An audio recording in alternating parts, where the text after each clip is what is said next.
Hello everyone, it's me Azharul Islam. আজকে আমি এবং আব্দুল আওয়াল ভাই চলে আসছি কোটি চৌমোহনী গরুর বাজারে। আজকে আপনাদেরকে এই কোটি চৌমোহনী গরুর বাজারটি ঘুরিয়ে ঘুরিয়ে দেখাবো। আশা করি আপনাদের কাছে আজকের এই ভিডিওটি ভালো লাগবে, তাই সকলে ধৈর্য সহকারে সম্পূর্ণ ভিডিওটি দেখুন এবং ভিডিওটি আপনাদের কাছে কেমন লেগেছে অবশ্যই কমেন্টে আপনাদের মতামতটুকু জানাবেন। তো সকলে ভিডিওটি দেখতে থাকুন।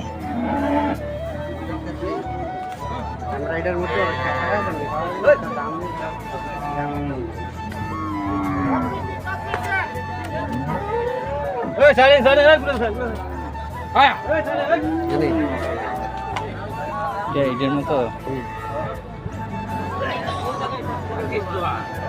আমি